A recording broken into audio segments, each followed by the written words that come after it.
Hello everyone, আসসালামু আলাইকুম।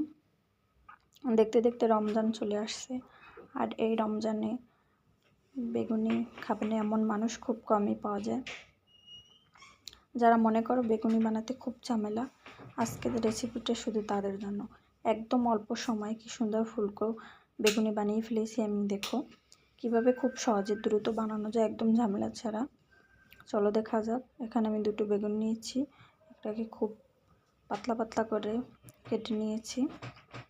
দুটো বেগুনই অনেকগুলো ফালি হয়েছে, দেখো এগুলো আমি খুব পাতলা করেছি। এখন একটি বাটিতে সামান্য পরিমাণে লবণ আর পানি দিয়ে বেগুনের ফালিগুলো আমি ডুবিয়ে রেখেছি। তারপর কিছুক্ষণ 2-1 মিনিট ডুবিয়ে রাখার পরে এগুলো আমি উঠাবো। বেশিক্ষণ রাখা যাবে না, তাহলে এগুলো লেতলেত হয়ে নরম হয়ে যেতে পারে। এখন আমি বেসনের গোলাটা রেডি করব। এখানে আমি নিয়ে নিয়েছি 1 কাপ পরিমাণে বেসনের গুঁড়া, 1/2 কাপ পরিমাণে ময়দা। আপনারা ইচ্ছা করলে চালের গুঁড়ো দিতে পারবেন, অনেকে চালের গুঁড়োও দেয়। আমি ময়দা দিয়েছি, আটা ময়দা যা থাকে দিতে পারবেন।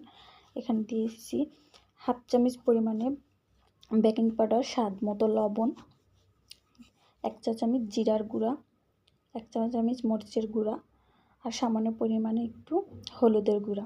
এখানে আমি কোনো ফুড কালার ব্যবহার করিনি। এগুলোতেই আমার খুব ভালো একটা কালার চলে আসবে, দেখবেন খুব সুন্দর বেগুনিটার কালার আসবে। সামান্য পরিমাণে মরিচের গুঁড়া দেওয়ার কারণে একটা ঝাল ঝালও আসবে আর কালারটাও হবে। এগুলোকে আমি সুন্দর করে এখন শুকনো অবস্থায় নেড়েচেড়ে মিশিয়ে নেব।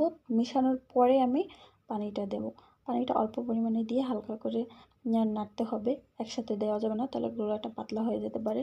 তারপর একটু একটু করে পরিমাণ মতো আমি পানি দিয়ে আস্তে আস্তে দেখুন গোলাটা কি সুন্দর একটা আটালো আটালো ভাব আসছে। এখানে হাত দিয়ে আঙুল দিয়ে অবশ্যই দেখে নেবেন যেন আঙুলের গায়ে গোলাটা খুব ভালো করে লাগে। দেখুন আঙুলের গায়ে লাগলে বেগুনের গায়েও কিন্তু খুব সুন্দরভাবে গোলাটা লেগে গেছে। গোলাটা ইচ্ছে করলে আপনারা 2-1 মিনিট রেস্টও রাখতে পারেন, তাহলে খুব ভালোভাবে বেগুনিটা ফুলবে। এরপর গরম তেলের ভিতরে আমি এক এক করে বেগুনিগুলো ভেজে নেব। অবশ্যই বেসনের গোলাটা কিছুক্ষণ রেস্টে রাখার চেষ্টা করবেন, তাহলে বেগুনিটা খুব সুন্দরভাবে ফুলবে। তেলের ভিতরে বেগুনিটাকে উল্টিয়ে পাল্টিয়ে দেবেন, তাহলে দোনো পাশ খুব ভালোভাবে ভাজা হবে, মুচমুচে হবে। দেখুন আমি উঠিয়ে নিয়েছি, কত সুন্দর ফুলকো একটা বেগুনি হয়ে গেছে। কালারটাও খুব ভালো আসছে, কোনো ফুড কালার ছাড়াই এখানে খুব সুন্দর একটা কালার চলে আসছে।